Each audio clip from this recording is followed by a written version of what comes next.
Justice Chandiwal, इनका जो report है, जस्टिस चांदीवाल साहब के ऊपर राज्य शासन ने जिम्मेवारी दी थी कि मेरे ऊपर जो आरोप परमवीर सिंह और सचिन वजन ने लगाए उसकी इंक्वायरी करने की जिम्मेवारी जस्टिस चांदीवाल साहब के ऊपर दी थी। जस्टिस चांदीवाल साहब ने इसकी पूरी इंक्वायरी किया, 11 महीने इंक्वायरी किया, 1400 पन्ने का रिपोर्ट, 1400 पन्ने का इंक्वायरी रिपोर्ट राज्य शासन को दिया। राज्य शासन को जब दिया तब हमारी सरकार थी, बराबर है, लेकिन कुछ ही दिन में रिपोर्ट आया और कुछ दिनों में हमारी सरकार गिर गई। उद्धव जी ठाकरे इनकी सरकार गिर गई करके वो रिपोर्ट सामने हमारी सरकार नहीं ला सकी। उसके बाद देवेंद्र फडणवीस की सरकार आई। देवेंद्र फडणवीस की सरकार के पास में ये चांदीवाल आयोग का रिपोर्ट 2 साल से उनके पास पड़ा है। लगातार मैं मांग कर रहा हूँ कि वो रिपोर्ट जनता के सामने आना चाहिए, लेकिन बहकाने के लिए देवेंद्र फडणवीस साहब बोलते कि हाँ उनके सरकार के पास वो रिपोर्ट आया था। हमारे सरकार के पास रिपोर्ट आया था, लेकिन देवेंद्र फडणवीस साहब आपने ही हमारी सरकार कुछ दिनों के बाद गिरा दी। उद्धव जी ठाकरे इनके 40 आमदार, एक एक आमदार को 50-50 करोड़ रुपए आपने दे के हमारी सरकार गिराई थी। हमारी सरकार जाने से हम रिपोर्ट लोगों के सामने नहीं ला सके करके हमारी आपसे दरखास्त है कि वो रिपोर्ट जल्द से जल्द जनता के सामने आपने लाना चाहिए। फडणवीस ने ऐसा भी कहा है कि परमवीर सिंह और वाजे को आप ही के कार्यकाल में लाया गया था। कैसा है, परमवीर के बारे में कल देवेंद्र फडणवीस ने यह भी कहा। देवेंद्र फडणवीस साहब ने यह कहा कि परमवीर उस टाइम आयुक्त थे, उस टाइम मैं विरोधी पक्ष नेता था, मैं कैसे उनको बोल सकता हूँ परमवीर सिंह को कि आप अनिल देशमुख के ऊपर आरोप करो। उसके ऊपर मेरा ये कहना है कि मैं जब महाराष्ट्र का गृह मंत्री था उस वक्त मुंबई के जो भारत के प्रसिद्ध उद्योगपति मुकेश अंबानी साहब के घर के सामने एक स्कॉर्पियो गाड़ी में बम रखा गया।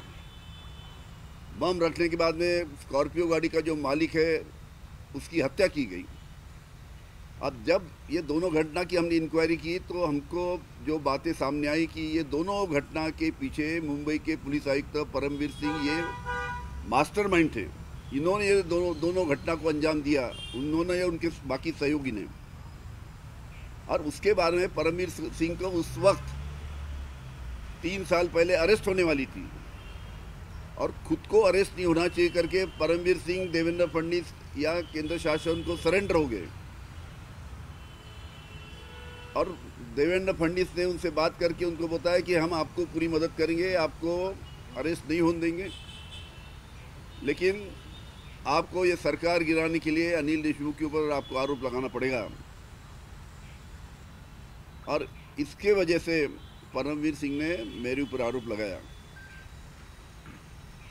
सर, मराठीमध्ये काल नागपूरमध्ये तुमच्या नावाचे याच्यामध्ये जे गाडी मालकाची जे तुम्ही आरोप करताय, गंभीर आरोप करताय की डील झाली होती फडणवीस आणि परमवीर सिंह मध्ये, त्याच्यामध्ये बॉम्ब ठेवल्यानंतर काल तुमच्या नावाची नागपूरमध्ये होर्डिंग लावण्यात आली आहे आणि त्यानंतर भाजप कार्यकर्त्यांवर जे आहे गुन्हे दाखल करण्यात आलेले आहे, कसं बघतात?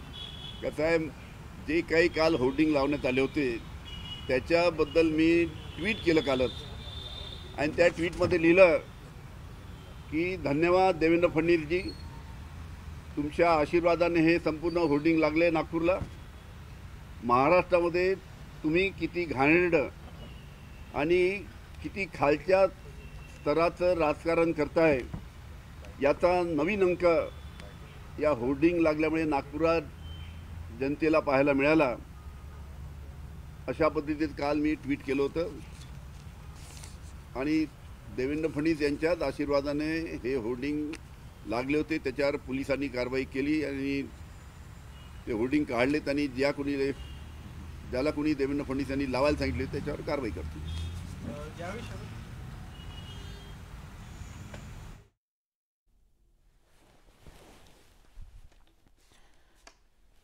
त्यामुळे माजी गृहमंत्री अनिल देशमुख यांनी पुन्हा एकदा मागणी केली आहे की चांदीवाल कमिशनचा अहवाल लवकरात लवकर सरकारनं प्रकाशित करावा. 1400 पानांचा हा रिपोर्ट आहे. हा राज्य सरकारला महाविकास आघाडीचं सरकार असतानाच सबमिट झाला होता, पण नंतर तो प्रकाशित